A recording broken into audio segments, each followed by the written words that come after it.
have a plan to go to west. It's the highway, it's the highway, that's the best.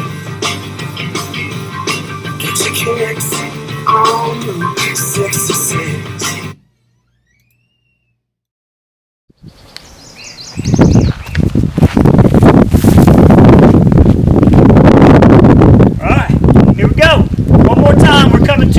For the summer reading challenge that we get our kicks reading book 66, the Kennedy Elementary School summer reading challenge, where I bring you a different book each and every day from a different location that inspires a book.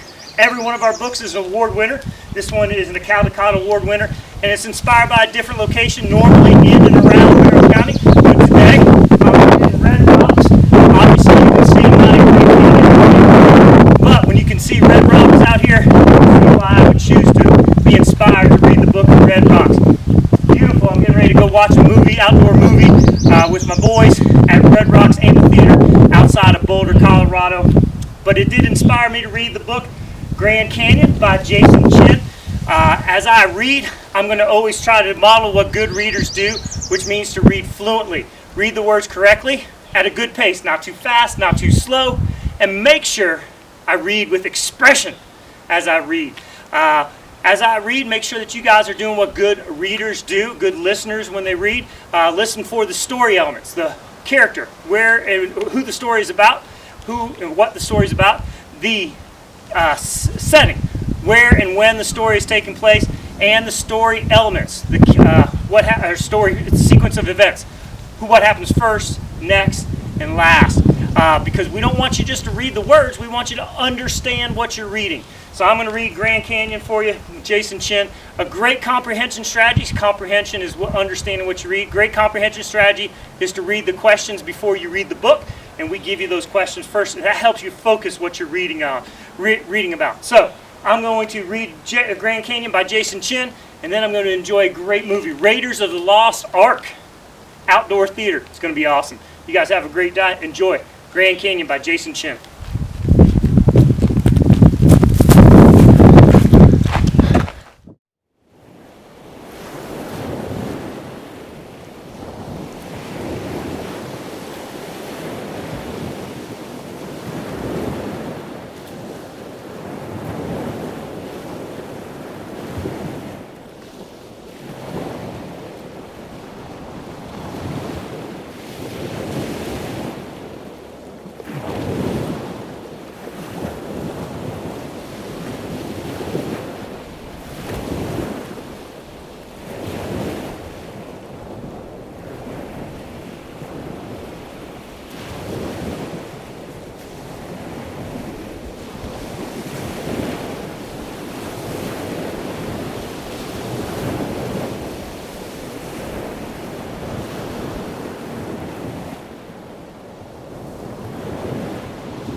Grand Canyon by Jason Chin.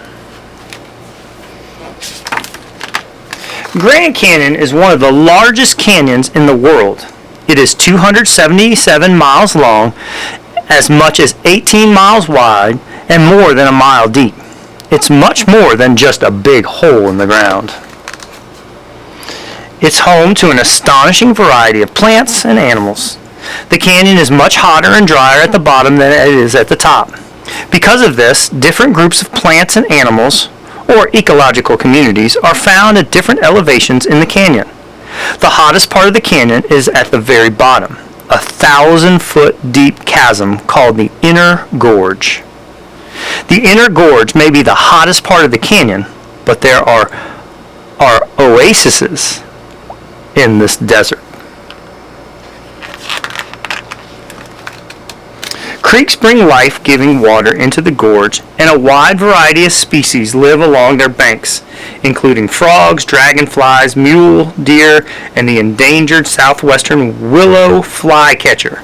Many of these creatures are permanent residents that rely on running water for survival, while others are visitors drawn here by their thirst. Eventually, every creek in the canyon flows into the largest stream of them all,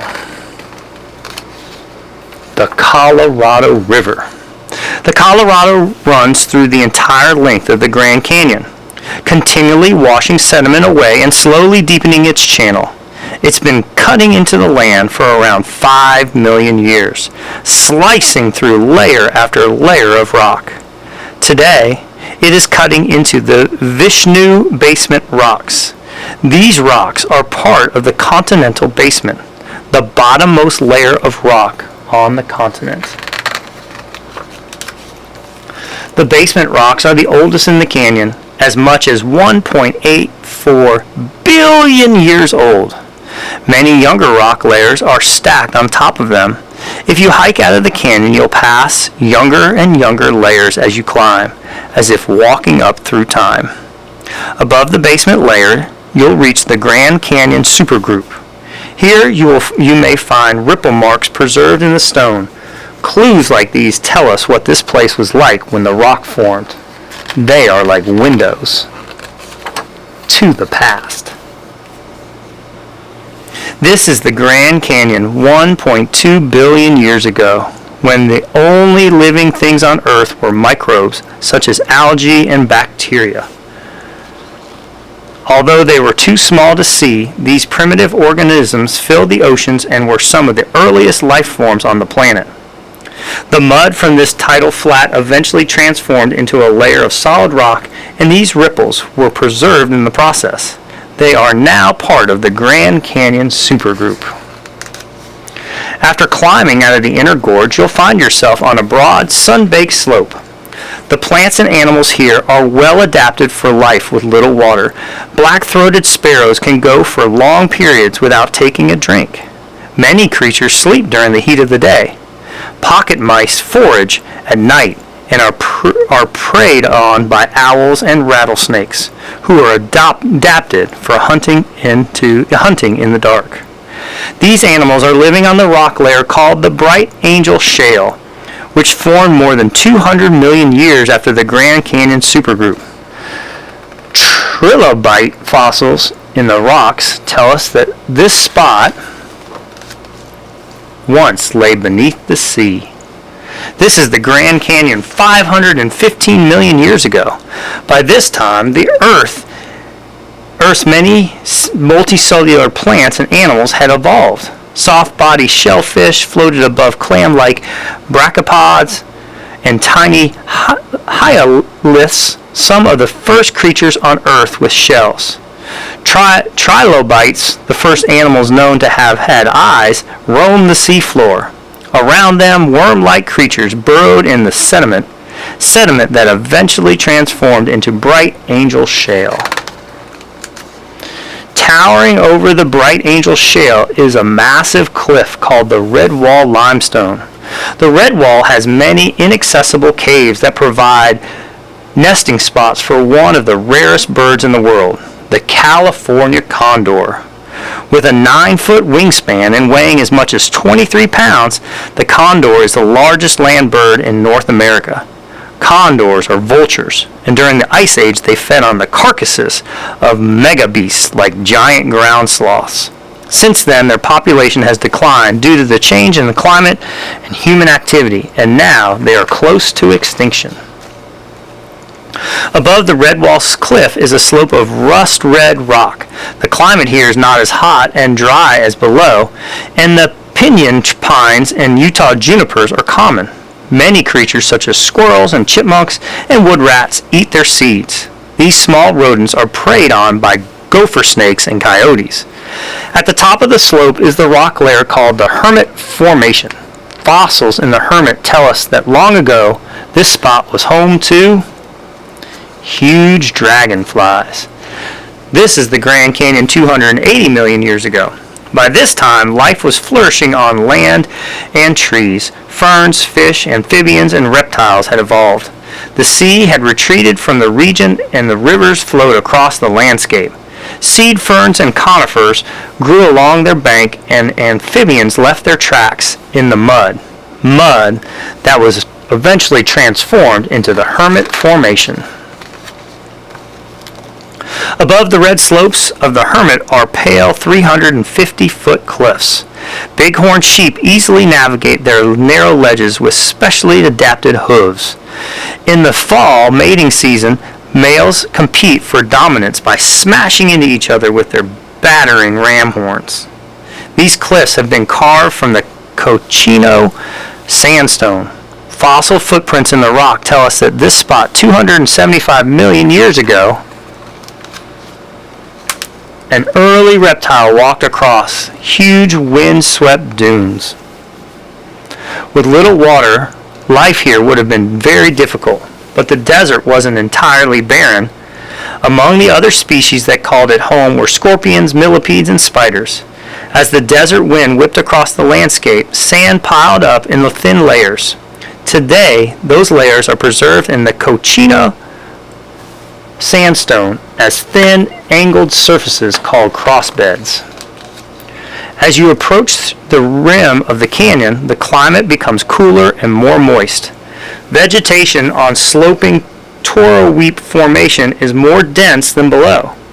Before exiting the canyon, however, there is one more layer to scale, the Kaibab Formation. The Kaibab's limestone cliffs are full of marine fossils that tell us about life here 270 million years ago, when the ocean again covered the land.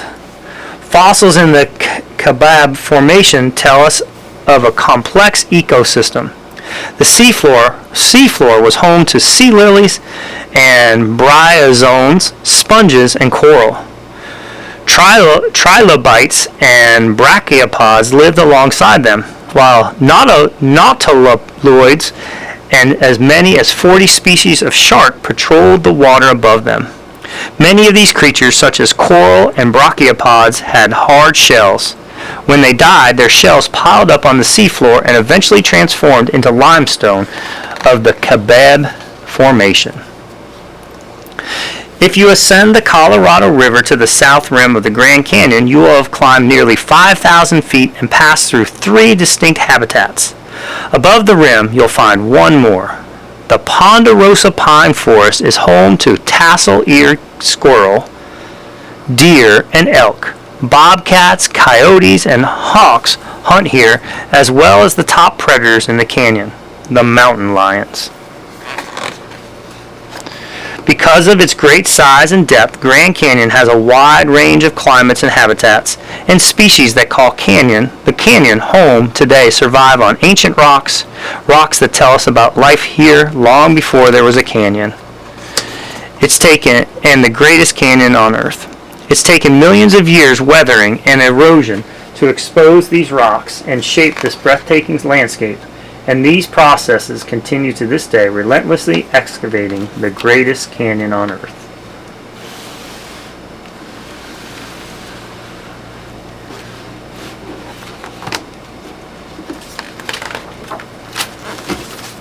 And that was The Grand Canyon by Jason Chin.